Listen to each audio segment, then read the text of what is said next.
4 brand new Vault Hunters are about to unleash their chaos in Borderlands 4, and I have been dissecting their every move, frame by frame. What did I find?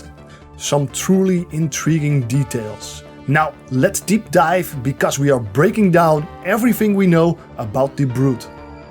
Well, at least that is what everyone has been calling this Vault Hunter, and I will continue to do so until Gearbox Software does a proper reveal with their upcoming exclusive State of Play event. This third playable Vault Hunter is packing a six-pack and is ready to punch his way through Kairos with his mechanical arm. He is commonly characterized as a berserker class, and his warrior-like appearance gives me Viking vibes, which is reinforced by the dual axes we see him wield throughout the trailers.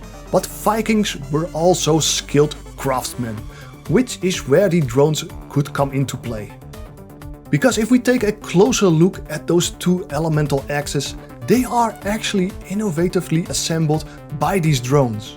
And in case you didn't notice, he keeps those devices stored on his back, as you can see here. Initially, I assumed this Vault Hunter would be a mixture of Brick from Borderlands 1, Creek from Borderlands 2 and the Berserker from Tiny Tina's Wonderlands. The two axes even gave me that Buzzsaw Rampage vibe from Creek, where he can melee or throw them at enemies. But Gearbox Software isn't here to create the same character all over again, so there is going to be a twist. One of the Brute's elemental axes appears to be charged with the Incendiary element, while the other one contains the Cryo element. And we could see these two elements take a prominent place in the Brute skill tree and play off each other.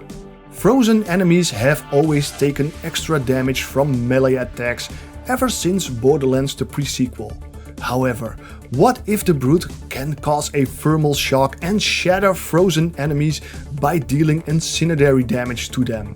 New synergies like these could shake up the way how we play and diversify builds. There's also another ability shown in the release date trailer where the drones come into action. Here we see the drones take place around the left arm and empower this jet-thrusted dash punch. And again, I think there is more at play here than a simple dash, because of the visual effects that linger on the screen. Because if you look at the top and bottom of the screen, you can see these flames. Therefore, I think this could be an enrage ability, where the Brute might receive additional boost, like a reduction on damage taken and an increase on close range damage.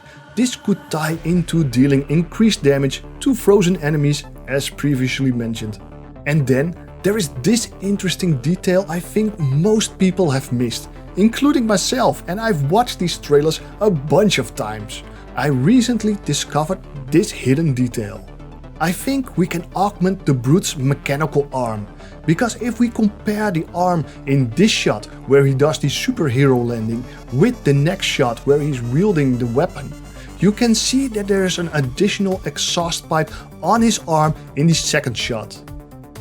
This discovery made me excited about the potential and wanting to learn more about the new playable Vault Hunters in Borderlands 4. What if the Brute has a hardpoint slot like most from Borderlands 3, where you can equip various weapons in, but this time around they act as melee overrides, as we have seen the Brute perform his action skills with this extension present. The exhaust pipe we see could function as his personal flamethrower, which would then complement his skill tree if it's indeed centered around the fire and cryo elements, like we saw with the two elemental axes. Then again, this exhaust pipe could also just be the character's class mod, but those have always been displayed on the character's hip in previous games. The Brute is currently the most visual appealing character to me, and I usually don't gravitate to melee characters in a Borderlands game, but those drones have me intrigued. I kinda want to do all those cool moves from the Nog in Borderlands 3, where you can create a shield with them or ride them like a hoverboard. I would really appreciate it if you subscribed to my YouTube channel and bookmarked my site MentalMars.com, because I'm creating the Borderlands 4 resources you want leading up to the game's release and update them throughout the game's life cycle. Thank you and enjoy.